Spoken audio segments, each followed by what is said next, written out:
This is Force on Force, a bracket-style tournament featuring the branches of our military head-to-head on the water. The site is Toledo Bend Reservoir on the Texas-Louisiana border. The commander for this operation is Lieutenant Colonel Cody Robertson. Each battle begins in the TOC, the Tactical Operations Center, set up lakeside, where Lieutenant Colonel Robertson delivers the rules of engagement for the day. Once again, the Force on Force anglers are fishing with the children of a Soldier's Child Foundation. Each of these children you will meet in this season has lost a parent in service of our country. Each of these anglers have served our country. This team dynamic creates an atmosphere, which means this show is not an average fishing show. This is an event, bringing out the best in our character, utilizing a sport we all love. Each year, the anglers of Force on Force gather for a banquet to kick off the new season. Now, this year was a little different because the defending champions were not able to defend because Army bass anglers Sean Dalrymple and Jeff Campbell are deployed. Now, they'll come back in 2017 and we'll have two defending champions in 1 year. But the Soldier's Child Foundation kids who fished with Dalrymple and Campbell, Tristan Skornak and Landon McLeod, came to the banquet and received their championship rings and a hero's welcome from a group of true American heroes. Also part of the festivities was a concert from the country duo Nash and Fair, including a tribute to the men and women of our military with a song called Welcome Home. This song was written after the duo met Lieutenant Colonel Cody Robertson. Yes, the same commanding officer for Force on Force. His mind goes back to those bloody days and wonders why he's still here at all. Lieutenant Colonel Robertson founded Army Bass Anglers, and his work has helped raise millions of dollars for veterans all over the country. He's also the reason we get to enjoy this program, Force on Force. Let's meet the competitors for this first-round matchup. Mike McLafferty served 10 years in the United States Air Force, including 4 deployments. Josh Evans served 9.5 years in the U.S. Army with 2 deployments. Fishing with Team 1 from A Soldier's Child, Emily Clark from Florida, and Willie Lopez from Puerto Rico. Team 2 consists of Julio Candelario, who served 27 years in the U.S. Army with 2 deployments, and the Soldier's Child chaplain, Ron Kerdolf. Kids fishing with Team 2 are Kimberly Rodriguez of Puerto Rico and Tristan Gavulik from Texas. Hey, we'll get forgiveness for beating the chaplain today, right? English. This is America now. You got to talk English now. Look at their brother and sister going at it. All right. Team 1 over here. There's no fights breaking out. All right, Team 2 over here. All right. I'm Cody Robertson, your ground commander for this operation. Welcome to Force on Force 2016. There's a lot on the line. There's $5,000 on the line for Soldier's Child Foundation. Your name forever on the trophy for Force on Force, and 2 NFL-sized football rings for the winners of the kids for 2016 Force on Force. All right, at this time, I'm going to direct your attention to the rules of engagement for this operation. You have 4 hours in which to conduct your operation. All bass count. This one counts all the way up to this one, so make your decision smartly out on the water. You'll be given 6 rods and a basic load. Everybody on the boat will receive a power tackle rod with Ardent Apex reels. Everybody in the boat will receive Wiley X sunglasses to protect your eyes out on the water. You'll get your BioBore Combat Basic load as you defeat the other team. All of that equipment is going to go to the winners to extend their combat power, moving on in the competition to the next round of the tournament. Everybody tracking? Tracking. Oh, everybody tracking. Oh. All right, at this time, I need everybody to bring it in tight. I'm going to give you your G2 intelligence reports. Here is a piece of paper to write on for this team, piece of paper for this team. Take out pen and paper, prepare to copy. Hold all questions till the end. Direct your attention to the map at this point right here. Here is the G2 Lake Report. Toledo Bend is a little warmer than normal with a takeoff temperature of 72 degrees on its way up to a high of 85. Winds are coming from the south and are around 10 miles an hour, but in open water, the gusts are reaching into the mid-20s. The barometric pressure is holding steady for the first half of this 4-hour competition, but will begin falling toward the end. All right, this time you're gonna move back to this location. Team 1, are you tracking? Team 2, are you tracking? All right, stand back and let's get ready. So you think your little brother's a problem in that boat for us? Yeah. We're gonna wipe the floor with them. I heard he does a lot of fishing in Puerto Rico, like with his hands. Doesn't matter. He just catches them little Them little teeny fish. Yeah. A little fish? Teeny fish? Yeah, like goldfish. Oh, yeah. All right, let's go. Hold on to your hats. And there goes the first hat. There goes the hat. It's a tough road. Force on Force is brought to you by BioBore, Skeeter Boats, Wiley X Sunglasses, Strike King, and Liquid Mayhem. Welcome back to Force on Force. This is a special event which is much more than a fishing tournament. The anglers are all military. The kids are from a Soldier's Child Foundation, and they have all lost a parent in service of our country. The bond which forms by the teams is immediate and powerful. For me, it was absolutely amazing. This didn't boil down to catching fish. It really didn't. It boiled down to forging lifetime friendships. And, we got to meet the mothers, the kids. And I think it's something that we can continue to have a relationship, from now on. It comes home quick, real quick. I got 3 boys, and they're the same age these kids are, man. So, as much as I want to hang out and have fun with them, I think about my 3 boys, and I know it's a tough road, and they're going to be great. They're going to be great. Being a part of Army Bass Anglers, we're privileged to wear these jerseys whenever we go out and fish our tournaments, in hopes that people would look at these jerseys and ask questions about the nonprofits that we support. And we can talk about the nonprofit that Soldier's Child until we're blue in the face. But now I can go back and say I'm a part of it and express how it means to me. The Force on Force tournament is a life-changing event for all the participants, providing a first-hand perspective on what is most important in life and the worthiness of a cause worth fighting for. A Soldier's Child Foundation had impact on your life and your sister's life. Well, cause I just feel like when I'm not with them, I just feel like nobody cares about me, where I live. So when I'm Puerto Rico? So when I'm with you guys, I know somebody knows me and cares for me. Well, we definitely care about you, buddy, and I know we just met you for Force on Force, but I promise you it's going to be a lifetime friendship, and you can look to us and call us anytime you need anything. We'll be right here, okay, buddy? Just moments later, Willie Lopez's new Army friend answered that promise when he helped Willie land his first ever bass. Oh, you got one. He's got one. Fish on. We got a fish in the back of the boat? Yes, we do. That is what we are talking about right there. Yeah. Bass number 1. All right. Get him squared away. Hold him. Scale out.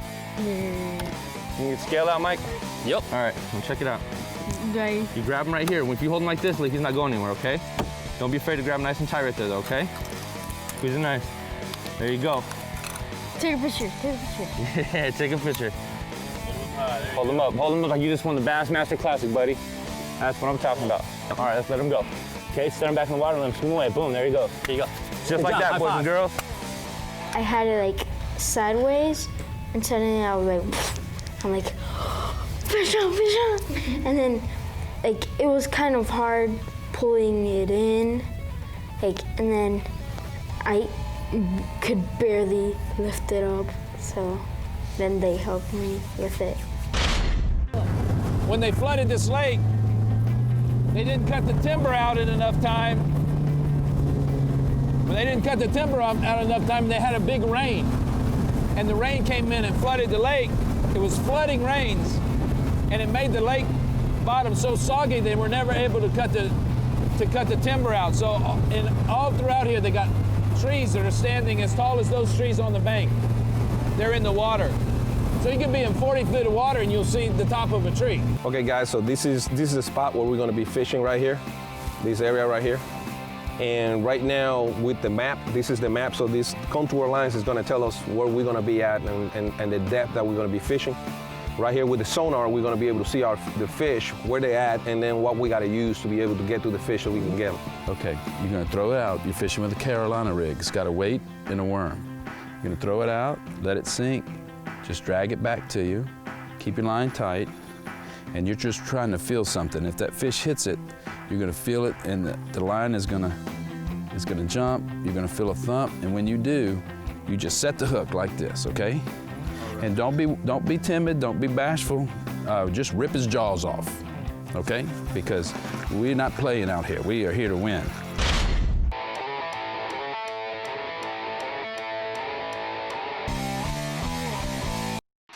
Force on Force is brought to you by Lowrance and brought to you by Ruck Pack, the military's combat nutrition, All Seasons Feeders, Blackjack Beef Jerky, Power Pole, and by Certified Arkansas Bait Fish.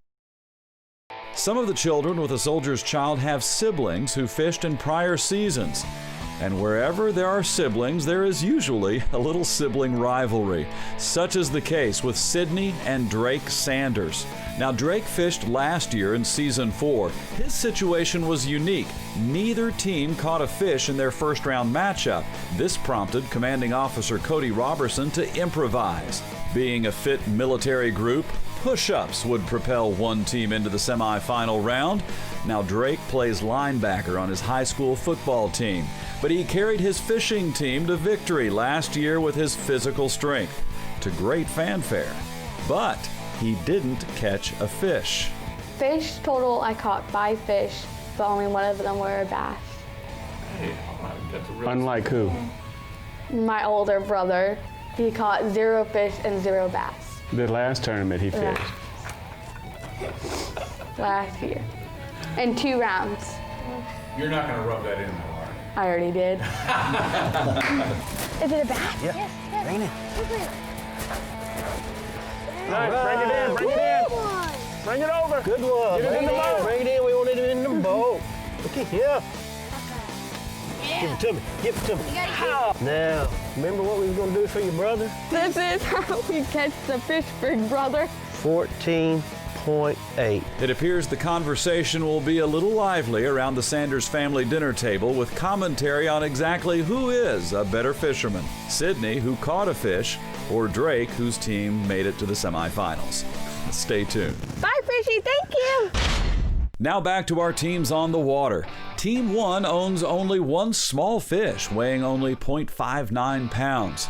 So what's the only thing worse than a fish just over half a pound? Well, no fish at all. And that's Team 2.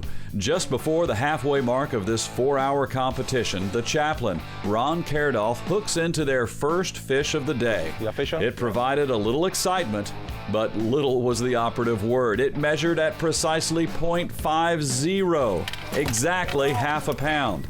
9/100ths of a pound below Team 1's fish. Okay, we got him. He ain't much, but he's a fish. At this point, neither team knows the woes of their competitors. But there are more important issues to discuss today. Each of these kids has a story to tell. Kimberly Lopez was 5 years old when she lost her father, who was serving in Iraq. Were you living on the base whenever you got the news that your dad had? No, we were living in my grandma's house in Puerto Rico. Oh, you were down in Puerto Rico with your family. Yeah, we were about to move to Tennessee, I see. and my mom already had the tickets and everything. And the day she was gonna celebrate my sister's 10th birthday, that's when they gave her the news. On your sister's 10th birthday? Yeah. And then it was December 22nd, and it was 3 days before Christmas. Wow. 3 days before Christmas. Now, you were 5 years old. What do you remember about the news being given to your family? I maybe have been 5 years old, but I remember it like it was yesterday. I remember waking up to screams of me and my mom and my sister and my grandma, because we were living in my grandma's house. So. A soldier came to the door, I suppose. It was 2 soldiers. One of them was my mom's friend, and he had verified the body himself, and he asked to get those news because he knew the family close. And he was friends with my dad. Oh my goodness, so the soldier that came was friends with your father? Yes, he had just had lunch the day he died. He had just had lunch with him. Yeah, I was just wondering if you're able to talk to your dad now, because you're like 15 years old, right? Yeah. What do you think you'd like to tell him now? Well, in Puerto Rico, we have this celebration called Quinceañera, and the major part of the celebration is that your father changes your shoe into a heel, representing you're a woman. Wow. And my brother filled that in for him. Really? Yeah. And it made me cry a lot. And if I could say anything to him, I would say I wish he was there, and I miss him a lot, and then I hope he's proud of me. So talking about all this, how's it make you feel right now? I'm crying a little. Yeah. It's just... Well, your life is going to be forever marked by that, you know. It's pretty sad that it's good to be here with everyone that understands and can get you, but once you go back to the same, because over there in Puerto Rico, they don't understand as much as they understand here in the States. And us, that we serve the American flag, and we serve for everyone's freedom, not just for ours. How old were you? Do you remember when you got your first gifts in from a soldier's child? What birthday it was? Yes, it was my 15th birthday. Your 15th birthday, how about that? The most difficult one, that's when they send it. That couldn't be in more perfect timing. Because of that Puerto Rican ceremony that normally happens between a dad and a daughter on your 15th birthday. Yes, and then there's the father-daughter dance and everything. Wow. And all my uncles stepped in. Wow. But of course, none of them could be as special as a father. Yes.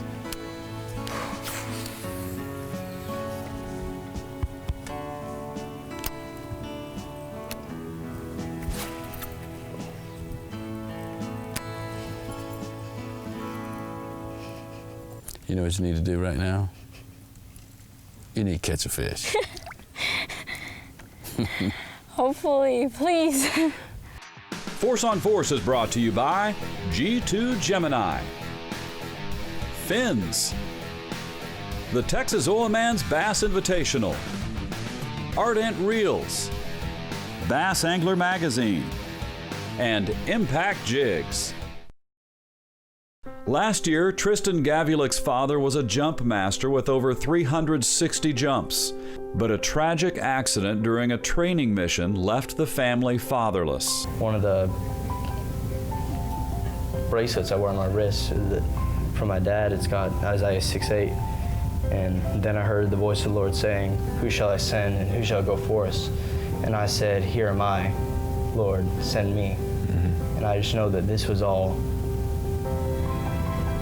though it's hard, this was all meant to happen in some way. It's going to work together for my good, and it's going to help me later in life. I feel like I'm not meant to just receive all this treatment. It's not just supposed to help me. I'm supposed to spread it on.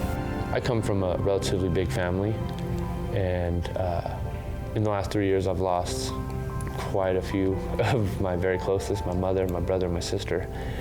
And I know as an adult what that's like, you know?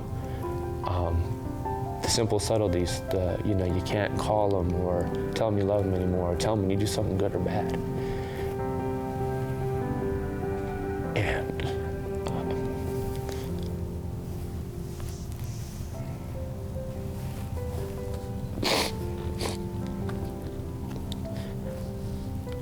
I still have that perspective though, for being, my age, and I realize, I got my own kids, and my wife, and, I'm able to put it in perspective and understand that it's part of life. As we mentioned earlier, this is not your average fishing tournament. This is an event that changes lives. Honestly, it's one of the best things that's ever happened to me. That wasn't me. And what makes it so? It's just a gift from God. It truly is. And there is also some fishing going on. But to be honest, on this tough day on the water, this was about as big a catch as anyone had all day long. Did I hit you?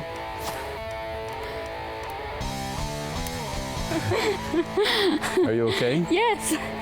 Don't worry. Man, that's a sad day.